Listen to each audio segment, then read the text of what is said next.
भले कार्य के लिए, समाज की सेवा करने के लिए, नए लोगों को जागरूक करने और शिक्षित करने के लिए, जिससे कि इस कानून का प्रयोग करके और लाभ लिया जा सके।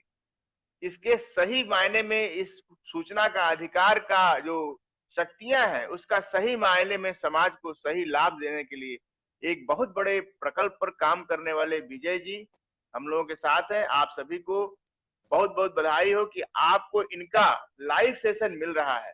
इनको पढ़ने के लिए हम लोग रजिस्ट्रेशन लेते हैं, एक निश्चित समय काल में ही इनका हम लोग क्लास लाइव ले पाते हैं। तो मुझे विश्वास है सर कि आपको बहुत अच्छा लग रहा होगा। इस समय हम लोगों के साथ अशोक गोयल जी, सुभाषिनी गुप्ता जी जुड़ चुकी हैं। कृपया अपने बारे में सर कुछ बताइए, जिससे कि लोग जाने कि आपने किस तरीके से इस कार्य को शुरू किया। सूचना के अधिकार को अपना विषय बनाने से पहले आपने कहां से ऐसा प्रेरणा लिया कि इस विषय पर और अधिक काम करने की जरूरत।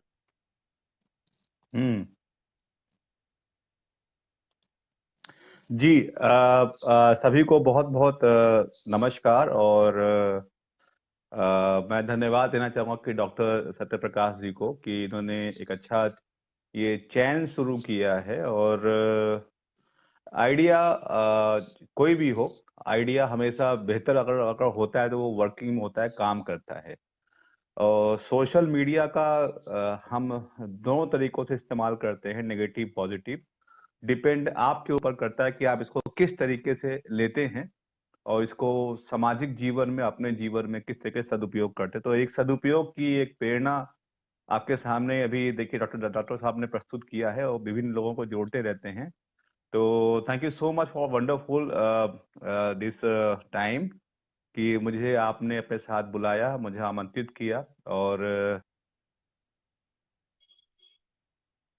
कि मेरा ऑनलाइन क्लास भी है तो उसके लिए बहुत समय नहीं दूंगा, लेकिन हाँ फिर भी मैं बहुत सी चीज़ों जो हमने डॉक्टर सत्यप्रकाश जी से प्रॉमिस किया है, आप लोगों से जरूर मैं बहुत सी चीज़ें बताऊंगा। जैसे आपने सवाल किया कि आरटीआई की प्रेरणा मुझे कैसे मिली। एक्चुअली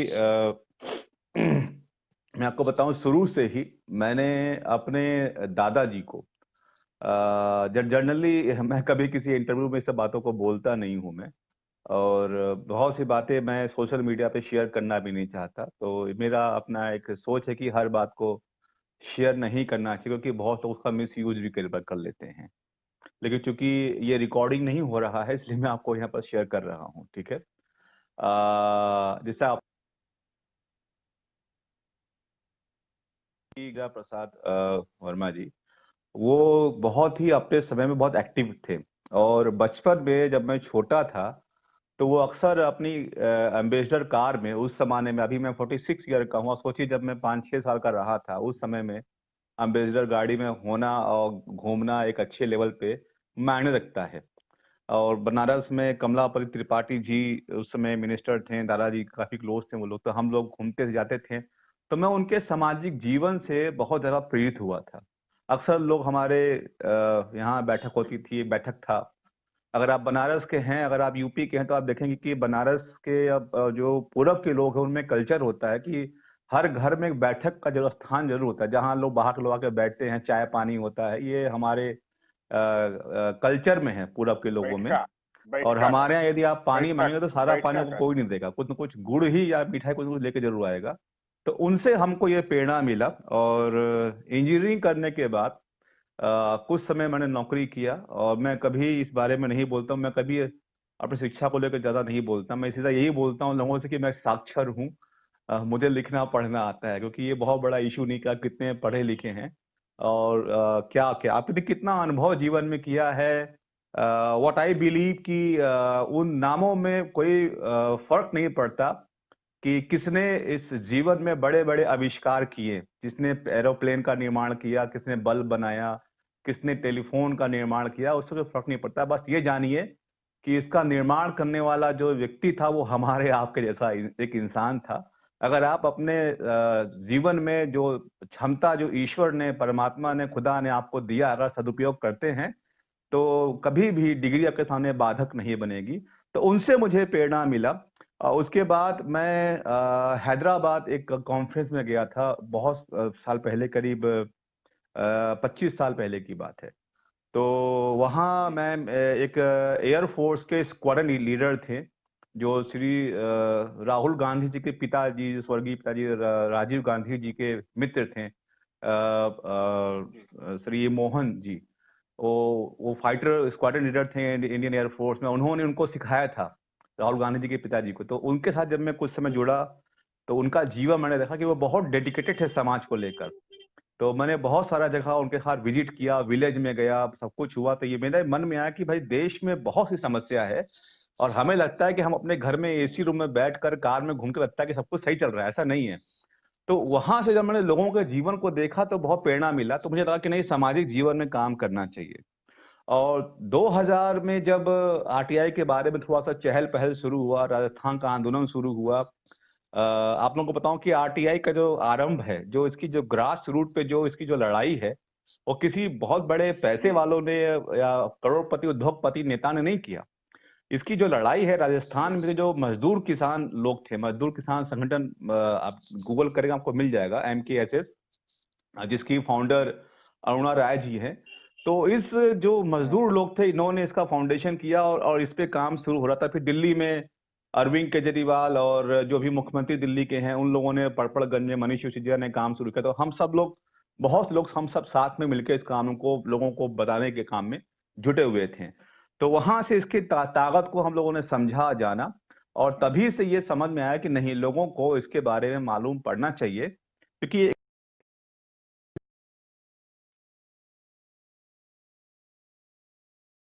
तो मैं ये मानूं कि सबसे बेहतरीन, यदि आपको लोकतंत्र को, अगर आपको समझना चाहते हैं, अगर आप उसको अकाउंटेबल और ट्रांसपेरेंट बनाना चाहते हैं, तो आपको सरकार से सवाल करना सीखना चाहिए। जब तक आप सवाल नहीं करेंगे, आपको जवाब नहीं मिलेगा। और जब तक सरकार आंसरेबल नहीं होगी, आपको मालूम ही नहीं पड़ेगा क्या हो रहा है आपके देश में, क्या होने वाला है। The people should be answerable. क्योंकि जो भी इस देश में प्रधानमंत्री से प्रधान तक और डीएम से लेकर चपरासी तक जो भी तनख्वाह लेता है, मैं हमेशा अपने क्लास में लोगों से ये बोलता हूँ, जो पैसा ले रहा है, सैलरी ले रहा है, वो सर्वेंट है, सेवक है।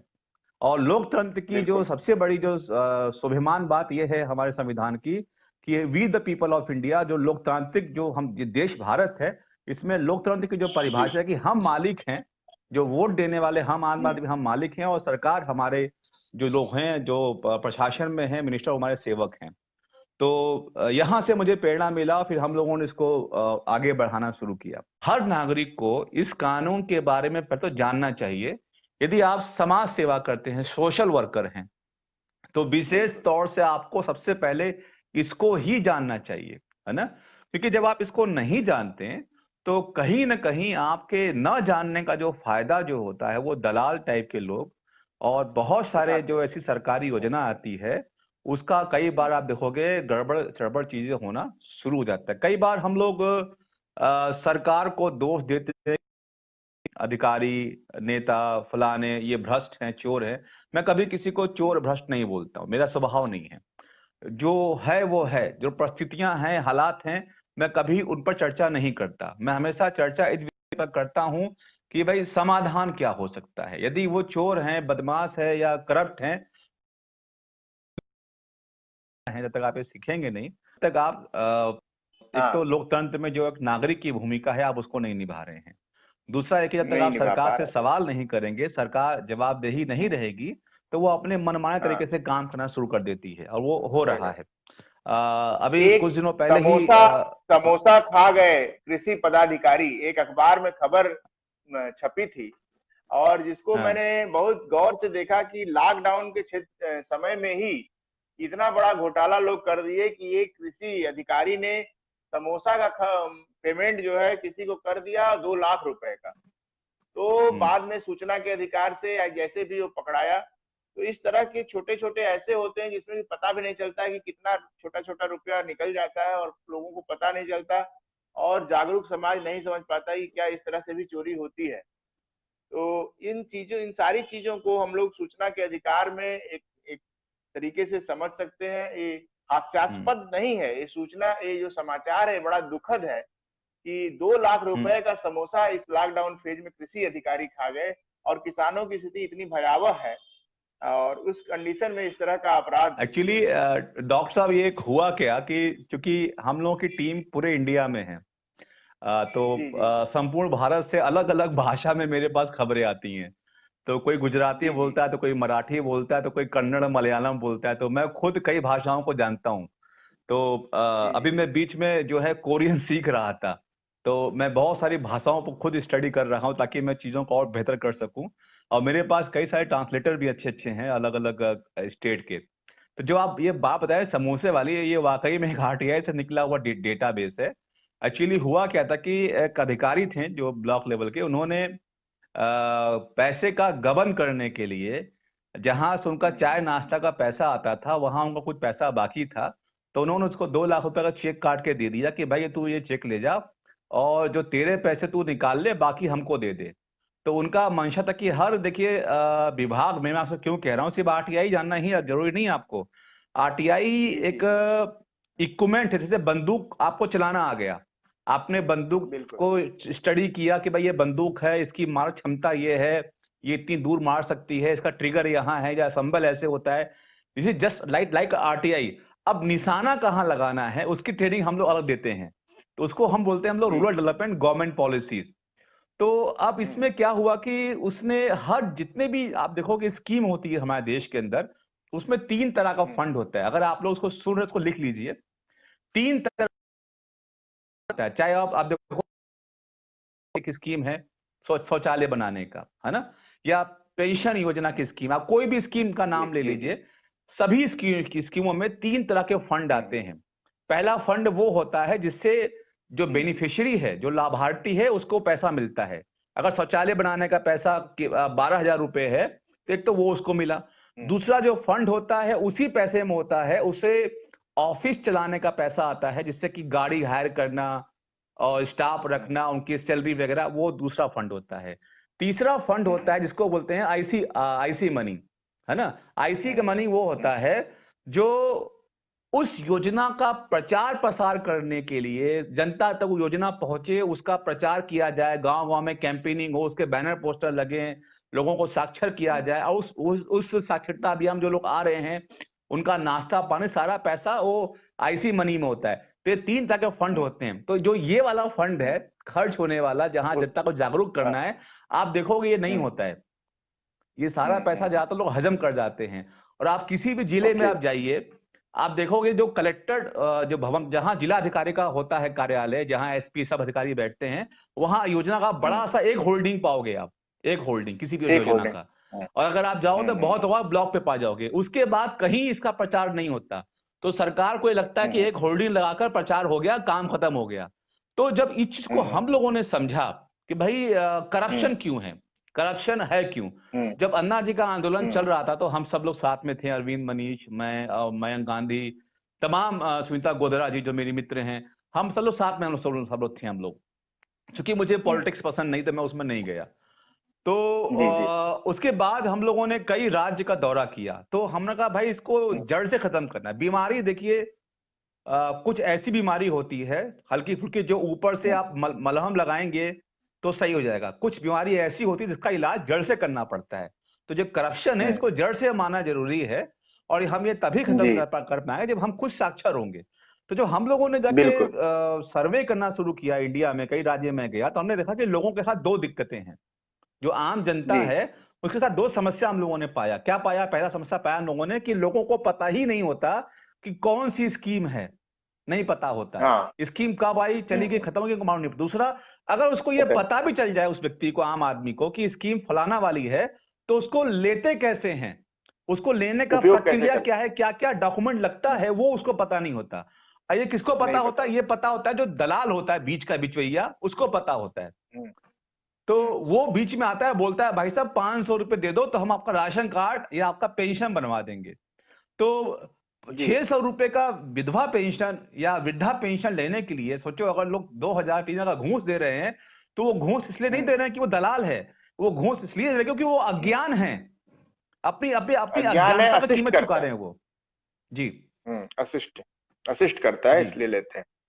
एक इतना कोई और आपने सवाल हो तो इतनी बताइए। अच्छी बात बताई, एक उदाहरण देकर आपने पूरी की पूरी मटकी में कितना बड़ा अंधेरा है उसको आपने बता दिया कि ऐसे ही सभी योजनाओं के अंतर्गत 3 खंड हैं और तीनों खंड में 3 मद हैं और एक मद जो कि बड़ा इंपॉर्टेंट है जागरूक करने वाला, वो कंपोनेंट पूरी तरह से जी जी गलत तरीके से यूटिलाइज जी किया जी जाता है और उसके अभाव में जो आईसी मेन मद, उसको आईसी कंपोनेंट है मद जिसको बोलते कि हैं। अगर आप आरटीआई डाल दीजिए, आप किसी भी डिपार्टमेंट में सीधे का आरटीआई डाल दीजिए कि भाई साहब फलानी योजना में आईसी फंड कितना था, तो आप देखोगे इनका पोल खुलना शुरू हो जाएगा।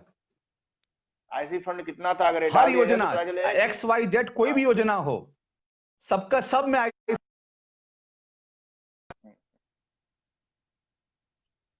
दैट इज, ये हमारे व्यूअर समझेंगे और इस बात को समझेंगे कि ये आईसी फंड के बारे में टारगेट करें, समझें कि ये कौन सी ऐसी चीजें हैं। हाँ हाँ, आवाज कट रही है। ओके, तो एक दूसरा सवाल जो हम लोग लेना चाहेंगे इसमें आज, कि ऑनलाइन टीचिंग का जो मुद्दा है, जिसमें कि ऑनलाइन टीचिंग का जो मुद्दा है और जी, क्या इसमें कह रहे हैं? फीस, ये जो दूसरा सवाल है हमारा ऑनलाइन टीचिंग पर है।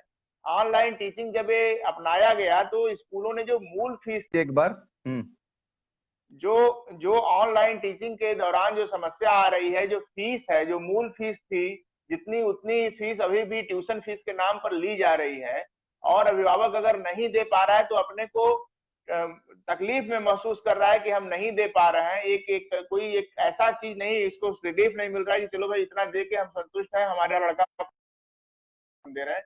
एक तरह से एक बर्डन है और अगर जो दे भी पा रहे हैं तो उनको दबाव दीजिए, थोड़ा मोड़ा रिलैक्स किए हैं। तो क्या ट्यूशन फीस और मूल फीस दोनों यही है जो लेते थे, वो केवल ट्यूशन फीस ही लेते थे ये लोग, कोई भी? देखिए, जब आप स्कूल एजुकेशन की बात करते हैं तो 2 तरह का स्कूल हमारे देश में है। 2 तरह का मैं नहीं बोलूंगा, मैं 3 तरह का स्कूल बोलूंगा, क्योंकि हम लोगों ने काफी अध्ययन किया है इसके ऊपर और एक नेशनल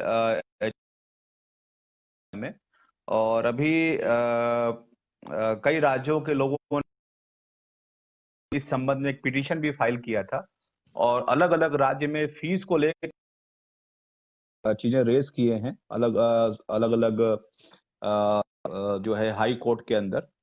तो इसमें देखिए कई तरह के फीस लेते हैं स्कूल वाले। ट्यूशन फीस तो नहीं लेते हैं, एनुअल चार्जेस लेते हैं, मेंटेनेंस चार्जेस लेते हैं, कई बार री एडमिशन लेते हैं, और आप देखेंगे एग्जामिनेशन फीस होता है, स्पोर्ट्स के फीस लेते हैं, कंप्यूटर के क्लासेस होते हैं उसके एडिशनल फीस, लाइब्रेरी चार्जेस लेते हैं।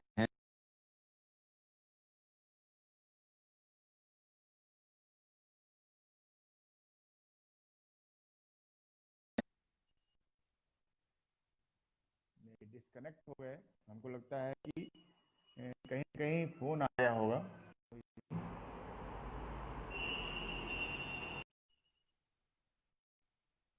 फिर से ऐड करने की कोशिश करता करेंगे। जी हाँ, कट गया था, फिर से एक बार कनेक्ट करें। पता नहीं कैसे कट जा रहा है। जी, हाँ, तो आप बता रहे थे। हाँ, तो लाइब्रेरी चार्जेस हैं, कंप्यूटर के चार्जेस हैं, और आप देखोगे ट्रांसपोर्टेशन चार्जेस है, उसमें होता है आपका री एडमिशन चार्ज। बच्चा उसी स्कूल में पढ़ रहा है, लेकिन फिर री एडमिशन का क्या मतलब होता है समझ में नहीं आता। एनुअल मेंटेनेंस चार्जेस, और उसके बाद कई स्कूल तो हम लोगों ने ऐसे देखा जो बच्चों से जो इलेक्ट्रिसिटी का चार्ज, जो बिजली का बिल था उसका भी चार्ज ले रहे हैं, और उसके अलावा एनुअल चार्जेस है ना, मेंटेनेंस चार्जेस। तो मेरे मन में सवाल आता है, क्या स्कूल हमारा है क्या जो हम उसका मेंटेनेंस चार्ज दे रहे हैं, पंखे का, बिल्डिंग का? या तो स्कूल हमारे नाम कर दो आप, तो हम मेंटेनेंस किस बात का देंगे? जब हम लोग पढ़ते थे तो उस समय कोई सिर्फ होता था फीस जाके जमा कर दो, हो गया। अब ट्यूशन के अलावा बहुत सारे चार्ज ले रहे हैं। तो 3 तरह के स्कूल हैं, आपको पहले समझना होगा कि स्कूल कितने प्रकार के होते हैं। एक तो सरकारी स्कूल है, जो आप देखते हो सरकारी मान्यता वाला, जो प्राइमरी जूनियर है फ्री वाला है, कक्षा 8 तक सब कुछ फ्री उसमें।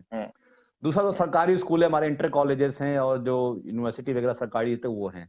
दूसरा आता है कमर्शियल स्कूल, जैसे आप देखते हो डीपीएस है और जयपुरिया है, बड़े बड़े स्कूल हैं। और एक होता है संस्था होती है जो नॉन प्रॉफिटेबल होती है, जो एनजीओ बनाकर चलाते हैं, और एक होता है एनजीओ। Company act. तो बहुत से हम्म, ऐसे स्कूल हैं जो कंपनी एक्ट के तहत प्रोफेशनल हैं और वो सारी सुविधाएं देते हैं, और अगर आपको सुविधा चाहिए तो आप उस स्कूल में अपने बच्चे का एडमिशन कराइए। तो अगर वो पैसे की डिमांड कर बिल्कुल। रहे हैं आपसे और आपको तकलीफ हो रही है, तो कई बार वो लोग क्या बोलते हैं आपसे कि भाई आपको तकलीफ है तो आप अपने बच्चे को कहीं और ले जाओ। तो सही तो कह रहे हैं वो। हम्म, आपको चाहिए एसी, आपको चाहिए बढ़िया क्लासरूम, हम्म, तो आप वहां जा रहे हो, है ना। तो हम्म, कमर्शियलाइज जो सेक्टर है, वो बड़े बड़े कंपनी है, उनके मल्टीपल स्कूल हैं, मल्टी हम्म, स्कूल हैं, उनके चैनल्स हैं पूरे, तो वो एक पूरा ग्रुप बना के उसको चला रहे हैं। दूसरा आता है कि जो नॉन प्रॉफिट वाले हैं, जो एनजीओ बना हम्म, के या ट्रस्ट बना के चला रहे हैं, तो हम्म, वो हो गया है। तो उनकी फीस के बारे में तो आप समझना है कि दो स्कूलों का बताऊंगा जो ऐसा है। आपने नाम हम्म, सुना होगा केंद्रीय विद्यालय और जी। नवोदय विद्यालय, ये दोनों दोनों सेंट्रल गवर्नमेंट के हैं, ठीक है। हम्म, यहाँ हम्म, गवर्नमेंट की फीस तय होती है, और इन सब हम्म, का फीस जो है, जो मानव अधिकार संसाधन मंत्रालय है और मिनिस्ट्री ऑफ एचआरडी, और जो हमारा केंद्रीय जो शिक्षा बोर्ड है हमारा सीबीएसई बोर्ड का, एक वो, तो एक तो ये तो उन्हीं का है। दूसरा, जितने भी आप इंग्लिश मीडियम स्कूल देखते हैं, सीबीएसई बोर्ड और आईसीएसई बोर्ड, सारे ये सब हम्म, एफिलिएशन है, एफिलिएटेड हैं।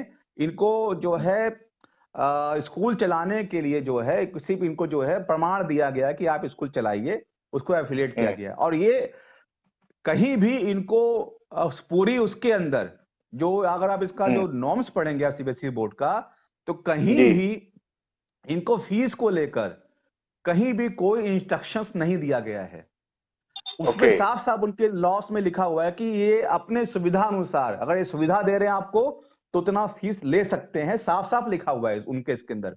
अब ये पेरेंट्स की जी। रिस्पॉन्सिबिलिटी है कि वो करें। दूसरा, जैसे आपने एक बात बोला कि जैसे ऑनलाइन अभी बच्चों का पढ़ाई हो रहा है, तो फीस पूरा मांग रहे हैं, तो आप इस विषय हम्म, पर कोर्ट में जा सकते हैं। मैं आपको एक आइडिया दे रहा हूं, जिसको लेकर भी हम हम्म, लोग भी प्लानिंग कर रहे हैं। नंबर एक, तो जो अभी जो स्कूल है मोस्टली कमर्शियल है, तो कमर्शियल में एक जी। हमारा आता है कंज्यूमर फोरम आता है ना, उपभोक्ता फोरम हम्म, जिसको हम लोग हिंदी में बोलते हैं। कंज्यूमर हम्म, फोरम में क्या होता है, भाई हमने जब सुविधा लिया तो पैसा दिया, और अगर सुविधा नहीं लिया तो पैसा किस बात का है, ठीक है।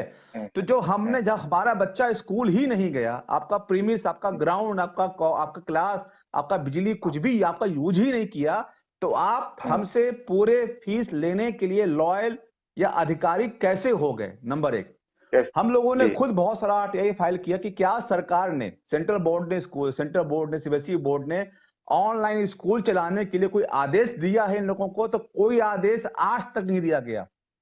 ये लोग हम्म, अपने मन से कर रहे हैं, पहली बात तो, ठीक है। हम्म, बस लॉकडाउन हम्म, में हर स्टेट में अलग अलग मुख्यमंत्रियों ने ये आदेश जारी किया है कि हम्म, अभिभावकों से पूरा फीस न लिया जाए। ये आदेश जी। जारी हुआ है, उनसे बाद में समाहित करा लिया जाए, थोड़ा थोड़ा करके हम्म, ले लिया जाए। माफ ऑफ कुछ नहीं हम्म, किया इन लोगों ने, थोड़ा थोड़ा करके ले लिया नहीं। जाए। और इवन हम्म, जो जो गवर्नमेंट स्कूल हैं उनके भी फीस पूरे लिए जा रहे हैं। तो ले दे के जी। जनता को ही झेलना है। और आपको मैं एक लीगल पॉइंट बताऊं, इसको समझना बहुत जरूरी है, इसको आप लोग लिख लीजिए, आपको बहुत काम आने वाला है। दो चीजें, हम्म, पहला, जब आप स्कूल का फॉर्म भरते हैं अपने बच्चे का एडमिशन कराने के लिए, तो कोई टर्म्स एंड कंडीशन नहीं पढ़ते हैं आप चुपचाप हम्म, फटाफट खुशी में कि चलो एडमिशन हो रहा है हमारा बच्चे का, साइन कर देते हैं, उस पर टिक मार्क कर देते हैं। उसमें बहुत सारे टर्म्स लिखे होते हैं जिस पे आप एग्री करते हैं, हम्म, लेकिन आप कभी उसको पढ़ते नहीं है आप। तो जी। आप जब जाओगे तो उसी बात का हवाला वो लोग हाई कोर्ट में देते हैं कि भाई देखो ये तो उन्होंने साइन किया हुआ है टर्म साइन पर। अब किया। आती है लॉकडाउन हम्म, की बात। हम्म, लॉकडाउन में विजय वर्मा से या डॉक्टर प्रकाश जी से या आपसे, क्या हम्म, स्कूल वालों ने किसी ऐसे टर्म पे साइन कराया कि हम आपके बच्चे को ऑनलाइन पढ़ाएंगे? नहीं कराया नहीं, ना। नहीं, नहीं कराया, नहीं कराया। Then how they can take charges? फिर वो चार्ज हम्म, कैसे कर सकते हैं? ऑनलाइन जो पढ़ाने की प्रक्रिया है, जो अगर आप आईटी डिपार्टमेंट, हमारे यहाँ आईटी मंत्रालय है, मिनिस्ट्री ऑफ आईटी, उसके जो अगर आप उससे पूछोगे, तो जो ऑनलाइन टीचिंग की व्यवस्था जो अदर कंट्रीज में है, वो कंट्री में जो स्कूल है वो आपको अपना ही टैब देंगे, उसके अंदर सारे उनके अपने स्कूल के सॉफ्टवेयर होते हैं, सब कुछ उनका हम्म, होता है, हम उसको बोलते हैं ऑनलाइन। तो हमने कुछ हम्म, क्वेश्चन रेज किया कि जो टीचर हम्म, कल तक हमें क्लास में पढ़ाते थे, उनको ऑनलाइन टीचिंग का हम्म, ज्ञान नहीं था, अचानक से हम्म, इनको ऑनलाइन टीचिंग करने का ज्ञान कहां से प्राप्त हो गया? Is they are trend? Hmm, क्या ये ट्रेंड है? हम्म, किसने इनको ट्रेंड किया ऑनलाइन पढ़ाने के लिए? इन्होंने कहां से ट्रेनिंग प्राप्त किया? कोई वो नहीं है, ठीक है। तो फेसबुक पर ऑनलाइन टीचिंग नहीं होती है दोस्तों, पहली बात तो ध्यान रखिएगा। व्हाट्सएप का तरीका नहीं है, ये सिर्फ एक कम्युनिकेशन का माध्यम है। टीचिंग वो होता है जो सामने वाले से 1 to 1 हो, लोग को समझ में आए, ठीक है। और उसके लिए आधिकारिक ऐप होता है जो स्कूल वाले अपने तरीके से तैयार करवाते हैं, जो कि हमारे इंडिया में कुछ स्कूल हैं जो कर रहे हैं, बाकी सब ऐसे धरने में चल रहा है। उनका एक ही मतलब है, कैसे भी आपसे पैसा ले लिया जाए। अब दिक्कत कहां पे आती है, जैसे डॉक्टर साहब ने पूछा, दिक्कत यह कि एक स्कूल है, एक प्रिंसिपल है, बहुत होंगे 50-60 टीचर होंगे उसके अंदर, लेकिन हजारों अभिभावक इकट्ठे होकर कभी भी उसके खिलाफ बोलने को तैयार नहीं होते हैं। नहीं, तो उनकी मनमानी, उसकी ताकत तो आप हो। अगर 1000 लोग ताकतवर हैं या 10 आदमी, ये आपको सोचना है। जब आप ही नहीं बोलोगे कि भाई हमारे साथ न्याय हो रहा है, तो वो क्या करेंगे। दूसरी बात, हमने ड्रेस खरीदा, ड्रेस आप खरीदते अपने बच्चे का, पैसा आप पे करते हो, बिल भी आपको मिलता है, तो स्कूल ने बिना आपसे पूछे अपने स्कूल का लोगो आपके बच्चे के ड्रेस पर कैसे लगा दिया। How they can use your children as a branding.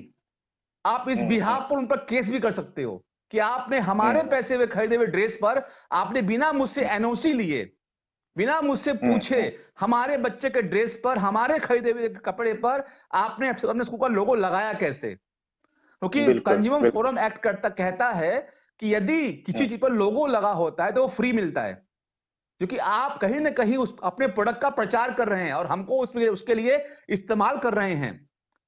इसके लिए मेरा वीडियो भी है, आप जाके देख सकते हैं, लेकिन कोई इतना अध्ययन नहीं करता तो उनको पता नहीं होता। Anyway, thank you. बिल्कुल, आज हम लोगों को एक बहुत सारी चीजें एक ही चीज से मिली। यदि हमने प्रश्न पूछा नहीं होता और सर ने यहाँ बताया नहीं होता कि जो ये हम लोग शर्ट पे या किसी भी ड्रेस पे लोगो पाते हैं और उसके बावजूद उसका पे करते हैं, और वो तो फ्री में मिलना चाहिए। यदि वो ब्रांड बन के हमारा बच्चा, हमें खुशी है कि हम आपका ब्रांड नहीं, हम मूर्ख हैं, लेकिन आप डॉक्टर साहब, हम लोग मूर्ख हैं। हम लोग मूर्ख इसलिए क्योंकि मैंने क्या बताया, हमारे देश में आप लोगों से बोलो भाई आप 2 घंटे हमको पढ़ाएंगे सिखाएंगे, लोग कॉल आते हैं। मुझे डेली पूरे भारत से डेली कम से कम 50, 60, 70 कॉल तो आ जाते हैं, और मैं कोशिश करता हूं कि सभी से बात कर ही लूं, क्योंकि अगर बात नहीं करता हूं तो कई बार उनके मन में आता है कि विजय वर्मा इतने बड़े आदमी हैं, हमसे फोन से बात भी नहीं कर रहे हैं। कल मेरे पास एक 70 साल के एक बुजुर्ग व्यक्ति का फोन आया और मैंने उनको समय दे दिया कि मैं आपसे प्लीज मुझे अभी मैं थोड़ा बिजी हूँ, मुझे 9 बजे आपको फोन करूंगा। तो वो नाराज हो गए बेचारे वो, और उन्होंने मुझे मैसेज किया कि आपने, मैं इतना बुजुर्ग हूँ, मैं इतना पढ़ा लिखा हूँ और आपने हमें इग्नोर कर दिया। तो जब मैंने बाद में उनका मैसेज पढ़ा तो उनको मैंने बोला, सर 70 साल आपका अवस्था हो गया, मैं आपके कार्यों की बहुत सराहना करता हूँ, आप बढ़िया काम कर रहे हैं, लेकिन अभी आपके धैर्य नहीं आया अभी तक आपके अंदर। हमने कहा कि अगर मैं ये 9 बजे कह रहा हूँ तो इसका मतलब तो था कि सामने वाला बिजी भी तो हो सकता है ना। आपने सिर्फ अपना पक्ष देखा, सामने वाले के समस्या को आपने समझा ही नहीं कि वो बेचारा बिजी भी हो सकता है ना, या फिर आपके इर्द गिर्द ऐसे लोग होंगे जो झूठ बोलते होंगे। तो फिर भी हमने उनको 9 बजे कॉल किया, उनसे माफी ही मांगा हमने। तो जीवन में संयम बहुत जरूरी है, उम्र का कोई मतलब नहीं होता, ठीक है। तो ऐसे बहुत लोग कॉल करते हैं, मैं सबसे बात करता हूँ। जैसे आप खबर बता रहे हैं, ऐसी बहुत सी खबरें आती है मेरे पास, तो अन्य अन्य भाषा में होती है, वो तो मैं कई बार डालता नहीं हूँ। तो सिर्फ राजस्थान का ही नहीं, मैं राशन कार्ड के बारे में जो भी डॉक्टर साहब बता रहे हैं, ऐसे बहुत खुलासे जो पीडीएस इसको बोलते हैं हम लोग, पीडीएस पब्लिक डिस्ट्रीब्यूशन सर्विस, और भारत के हर जिले में एक विभाग है जिसको हम लोग बोलते हैं जिला पूर्ति ऑफिस, है ना डीएसओ। और इसके लिए जिला सप्लाई ऑफिसर होता है हमारा, जिसका डीएसओ नाम का पोस्ट होता है। भारत के सभी जिलों में एक डीएसओ होता है, और ये क्या क्या कंट्रोल करता है आपके जिले में, पहले इसको समझिए। पहले आप देखिए डॉक्टर साहब, मैं डिटेल में बात करना पसंद करता हूँ ताकि लोगों को पूरी जानकारी। बहुत अच्छा, बहुत अच्छा। तो एक तो सिर्फ आपका राशन ही नहीं, आपका जिले में अगर गैस की समस्या है तो वो भी ये जिला पूर्ति ऑफिस ही देखता है। जी जी जी। हाँ, तो यदि आपके जिले में आपका पेट्रोल का समस्या है, पेट्रोल चीजें जो है डीएसओ ऑफिस ही कंट्रोल करता है। और उसके अलावा आप देखोगे आपका जो किरोसिन का तेल है, अगर आपको कोई भी एजेंसी परेशान करता है गैस देने को, तो आप ये मत सोचो कि हम इस एजेंसी के ऑफिस होंगे, आप सीधा उस जिले के डीएसओ को कॉल कर दीजिए, क्योंकि वो उसके अंडर में आता है। डीएसओ की रिस्पॉन्सिबिलिटी है कि वो जिले के अंदर पूर्ति बनाए रखे, तो इसमें बहुत भयंकर घोटाला होता है। घोटाला कैसे होता है मैं आपको बताऊं। मैं एक तो घोटाला होता है कि जो लोग राशन कार्ड बना लेते हैं और बाद में उनको थोड़ा थोड़ा देते हैं, कुछ कम देते हैं और चलता है। लेकिन आप देखोगे कि हमारे डॉक्टर साहब, ये बहुत बड़ी विडंबना है। मैं समझता हूं कि आप इसको भली बातें जानते होंगे और समझेंगे, और अच्छे से समझेंगे थोड़ा इसको डिटेल में हम लोग, कि बहुत सारे जो शहर में रहने वाले लोग हैं, हम जैसे लोग हैं, बहुत से लोग हैं, वो भी राशन कार्ड बनवाते हैं, बनवा नहीं जाते हैं। हाँ या ना? अब बहुत से लोग राशन कार्ड को एक आईडी की तरह यूज करते हैं। राशन कार्ड आईडी नहीं है, पहली बात। आईडी की तरह यूज करते जब आप राशन कार्ड बनवा लेते हैं डिपार्टमेंट से, तो आपके नाम से उतनी यूनिट रिलीज होना शुरू हो जाता है।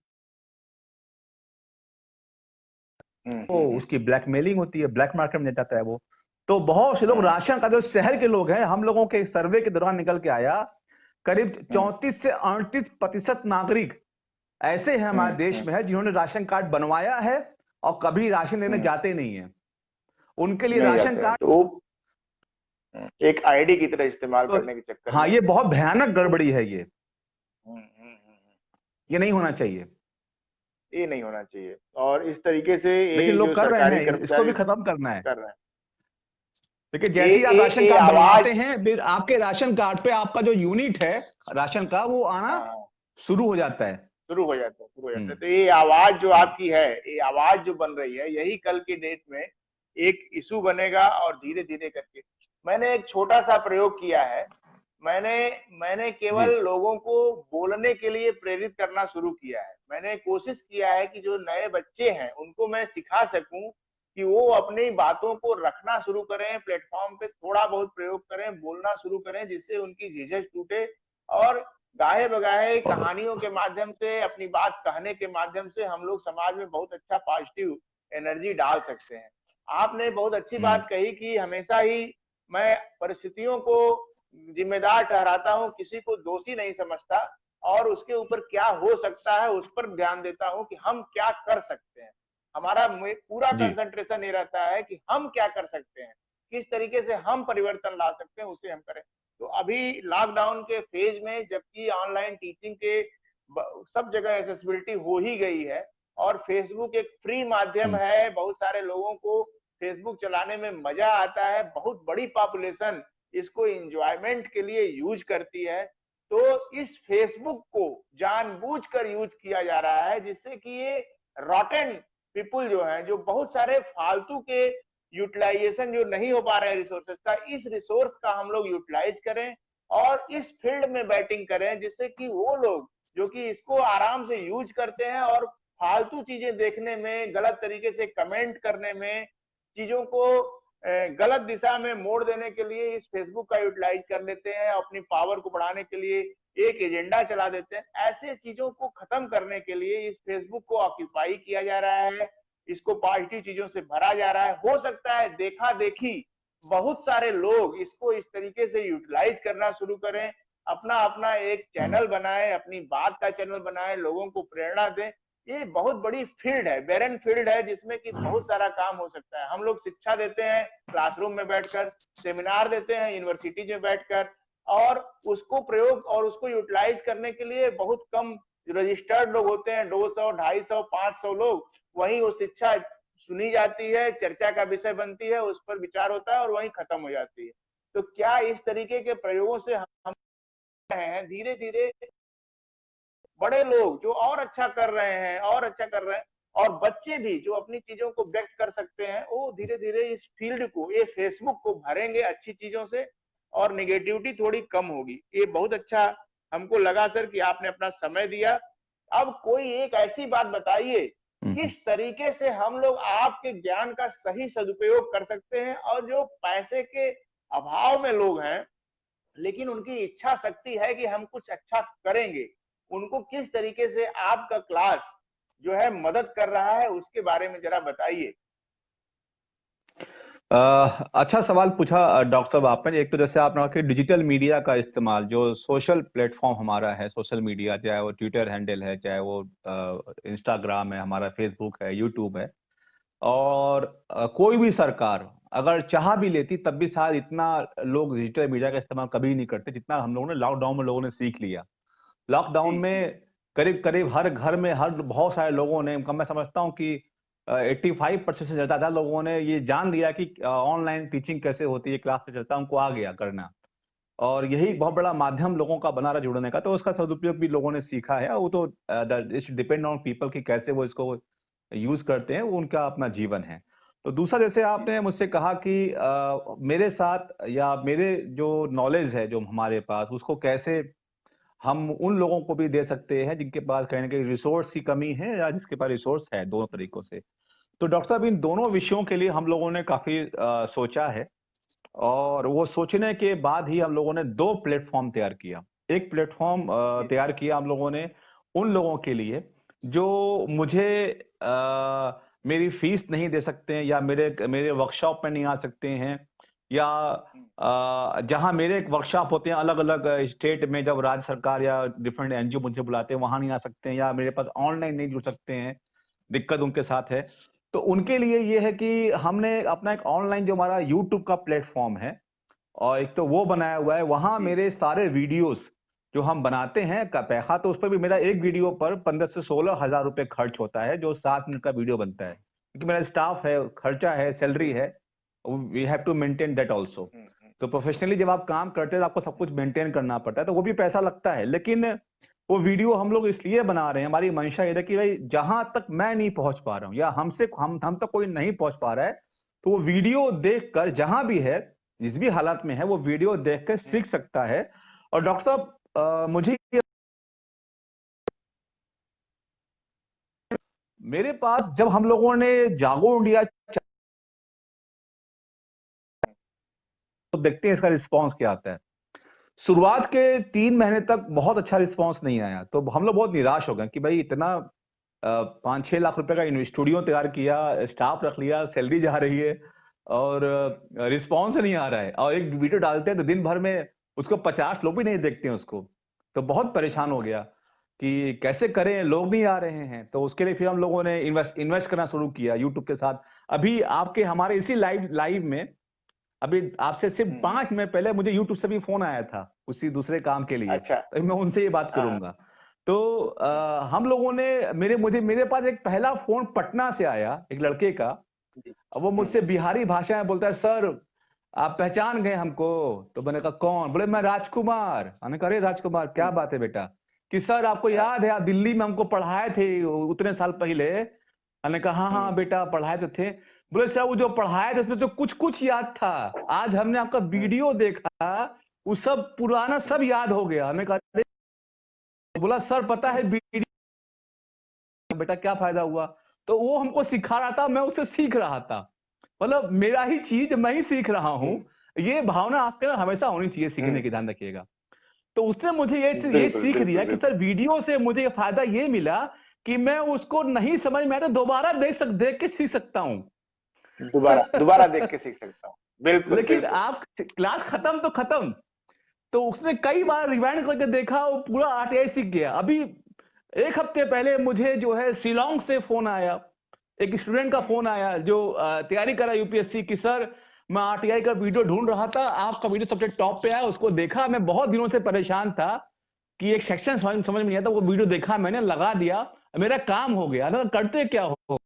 सर बोला मैं अन अकेडमी में पढ़ता हूँ, ऑनलाइन क्लास लेता हूँ, और ये समझ में नहीं मुझे कहीं नहीं आया, तो मैंने आपका वीडियो देखा, सीख गया। तो ऐसे बहुत सारे यूथ लोग जुड़ रहे हैं। तो हम लोगों ने एक फेसबुक पे एक ग्रुप बना दिया, ऑल इंडिया जी। आरटीआई एक्टिविटी एसोसिएशन बना दिया।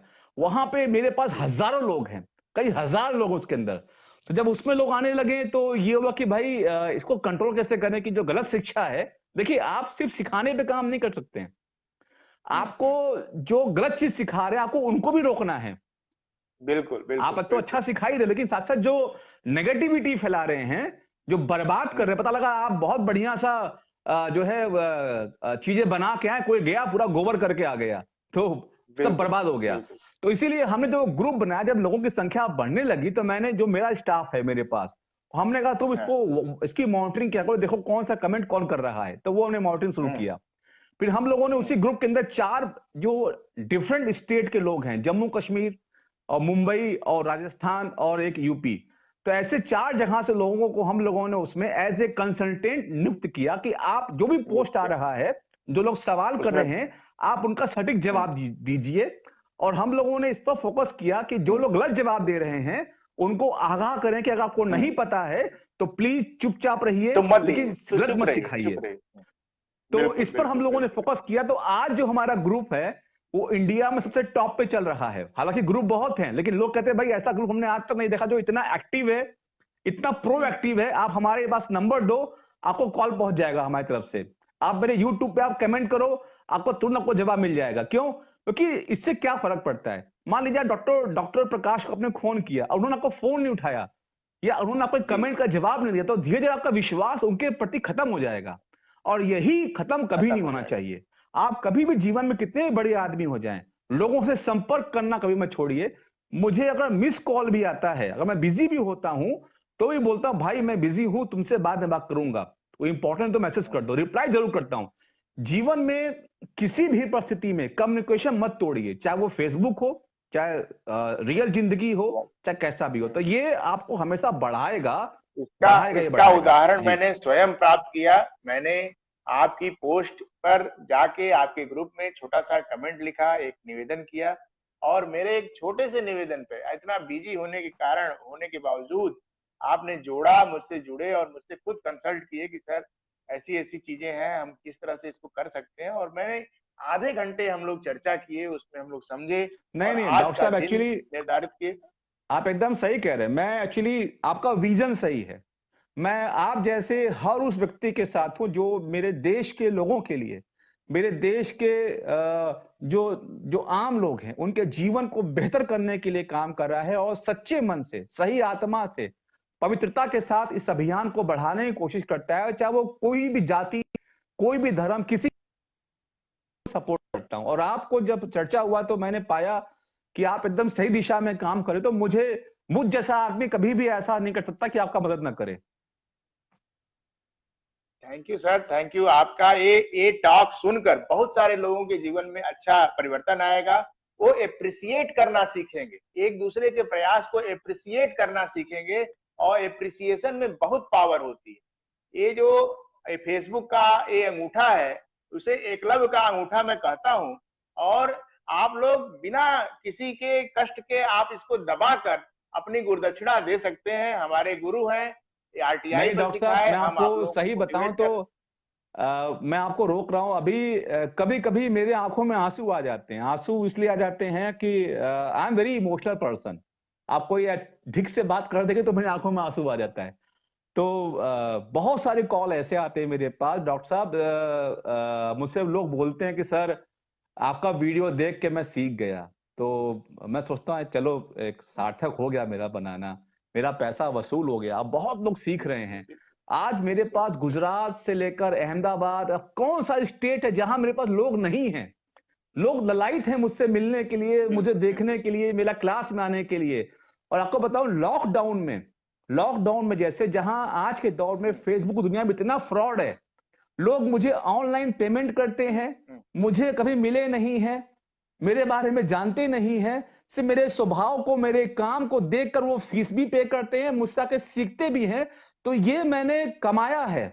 आप पैसा कमाएंगे गंवा देंगे, लेकिन रिलेशन कमाएंगे तो हमेशा बना रहेगा। तो मैंने संबंध कमाया है और आज एक मित्र भी कमाया है डॉक्टर छत्र प्रकाश जी के रूप में। थैंक यू सर, मुझे बहुत अच्छा लगा। और सबसे खुशी की बात है कि आप इतने जिंदा दिल हैं और खुल के बात किए, इतना अच्छा रखे। इससे हम लोग बहुत सीखेंगे। हम लोग जागो इंडिया मूवमेंट को निश्चित रूप से कभी भी सोने नहीं देंगे, और एक दिन भी ऐसा नहीं होगा जिसपे हम लोग इस पे या कोई भी प्रकल्प जिसपे हम लोग शिक्षा दे रहे हैं उसको हम लोग आगे बढ़ाने में अपना योगदान देते रहेंगे। ये हम लोगों का करवा चौथ के दिन एक आमने सामने की इस बातचीत में स्वीकारोक्ति है। बहुत बहुत अच्छा लगा सर। बहुत सारे इंटरप्शन के बावजूद आज ये टॉक इतनी अच्छी पूरी हुई। मैं भाभी जी को भी, उनको बहुत बहुत बधाई देता हूँ व्रत की, और आपको भी thank you sir, thank you. नहीं बहुत धन्यवाद। Thank you so much, thank you so much. जय हिंद, सबको जय हिंद। जय हिंद। डियर फ्रेंड्स, आपने अपने जीवन का 40 मिनट समय दिया, बहुत बहुत धन्यवाद। अब आप अपने जीवन में अगर अच्छा परिवर्तन लाना चाहते हैं तो कृपया हम सबके साथ जुड़कर अपने जीवन में अच्छा परिवर्तन लाने के लिए, प्रोडक्टिव होने के लिए हमसे जुड़िए और अपने जीवन में ट्रांसफॉर्मेशन लाइए। Thank you.